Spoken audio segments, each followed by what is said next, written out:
Я еще помню, в школе учился, учитель начального класса говорит: поспрашивайте у своих бабушек, дедушек, пусть они расскажут, у нас там были тоже богачи жили, и что с ними стало, как у них это все происходило в старые времена, еще до революции. Я начал к бабушке спрашивать, я говорю: тут, говорят, у нас богач был Марк Филь, расскажи немного про него, кто.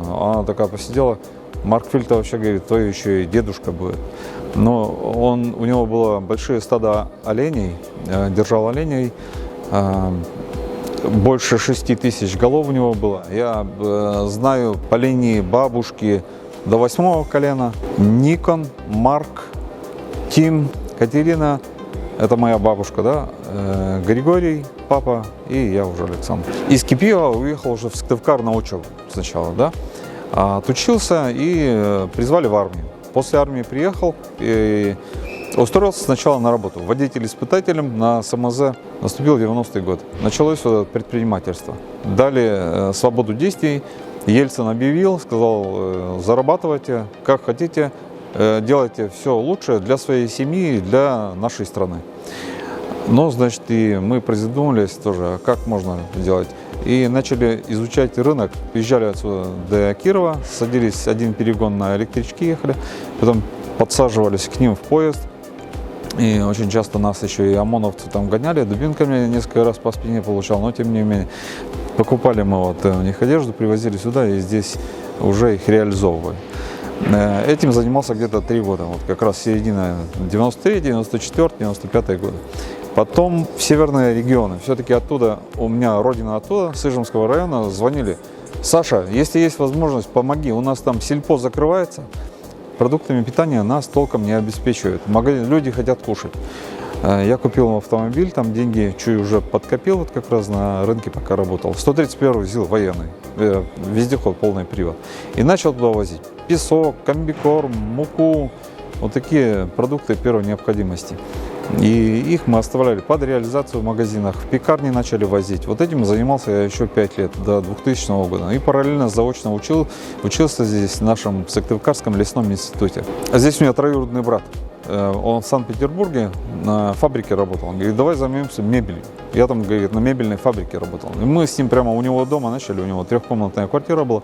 Прямо дома у него начинали там мебель делать, там стругали, шпаклевали, что-то сверлили. Потом вечером все, правда, пылесосили.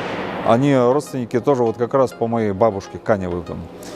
И они тоже спокойно относились. Мы вечером, конечно, убирались, но я бы, допустим, сейчас, наверное, не разрешил дома, чтобы меня пилили, стругали. Ну, там мы детские наборы такие делали. Столик, стульчик, он такой конформер был.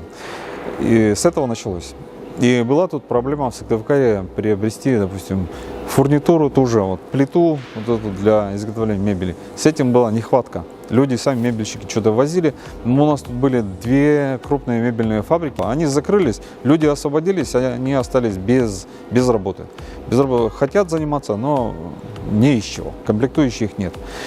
И у меня, как я говорил, ЗИЛ был, начал на ЗИЛе уже сюда привозить. И ребята сами начали уже, можно сказать: давай привози это, привози то, больше давай вози. В аренду взяли склад, продал эти все машины, квартиры продал и все эти деньги вложил туда. Рискнули. Да, рискнули, можно сказать. Но предприниматель, что, он должен рисковать, он должен предпринимать. Ну и оказалось, что выбор был верным. И так мы начали развиваться. Вот уже приобрели вот такие помещения, поставили станки, ну и делаем сейчас мебель, корпусную мебель. Принцип реализовать, дать возможность заработать не только себе, но и своим сотрудникам, чтобы у них был достаток им, потому что у них у всех семьи. Это как мои дети. Я вот сижу, думаю, я не могу просто так взять предприятие закрыть, потому что им нужно кормить своих детей и развиваться и жить дальше. Наставление нужно, конечно, сначала найти вот чем заняться, да, чего у нас нету в республике. И вот если задался уже своей этой целью, себя нашел, не останавливаться, потому что обычно в первое время сталкиваешься с какими-то трудностями.